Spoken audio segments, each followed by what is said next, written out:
Today we're going to talk about the bow hold. The first thing that I like to do in teaching bow hold is show my students where to put some marks on their hand. If you like, you can do this. The first place is on the inside corner. If you think about the hand and how it looks, this is my right hand, my bow hand. I'm going to find the inside of the hand corner, not the outside, this would be the outside corner. Right next to my nail, I'm going to put a little dot right there. And the second mark is on the inside of my hand, the palm side, on the tall finger, right across where the crease is on that first joint, from the outside of my finger, the first crease. The third marking I put is right on the very tip of my little finger. So these markings are going to help your hand know what to do when it's time for you to hold the bow. In order to get ready for the bow hold, have a pencil, and if you can use some kind of washable marker, that's better, or even just a pencil if that, because it'll wash off your hand more easily. If you can't make a mark with a pencil, it's a little harder to do. So this is washable marker and a pencil, and what I'll do first is learn with my hand how to form my hand in order to be ready to hold the violin bow. So I'm going to take my thumb and put that dot that I have on the inside corner right next to the nail. I'm going to touch it to the marking that I have on the first crease of my tall finger. Just touch right there. When those touch, they form a circle if you make your finger rounded. So make a circle, have all of your other fingers just kind of up in the air, and look through the circle. So you know you have sort of a periscope. You can look at certain things around the room and look at people through there if you like. The next thing that I like to do is make a bunny out of this, and not just a bunny with ears that stand up straight, but I don't know if you've heard of a lop-eared bunny, but a lop-eared bunny has ears that hang down. So this lop-eared bunny is also going to have two teeth. So instead of just the tall finger being touched by the thumb, I'm going to also bring my ring finger down, so now I have two little bunny teeth and two lop ears. I still have my circle, so I can still see through the circle like a periscope. So that's the basic hand position for beginning to learn to hold the bow. So what I'll do next is pick up my pencil with my other hand. Here I go. I just have a regular old mechanical pencil here. You can use regular pencils, they work fine.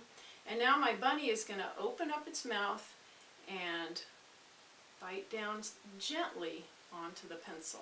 Now there's something important about this. If you turn your hand over and you look really closely, you will see that my thumb is not touching the two teeth, the two fingers here. It's very close in there, but it's not touching. So I have to make sure I keep this thumb bending a lot. You see how much bend I have in my thumb. Still have my circle now that the pencil is in there. Still have my two little lop ears. I can look around. Be careful not to poke yourself if your pencil is close to your face. And now you can just hop around. If the bunny is hopping around, it should be more relaxed. Now I'm ready to use the other mark. This is the tip of my finger. Notice that that is a nice curved little finger, and it's really easy to just set that dot right on the top side of the pencil.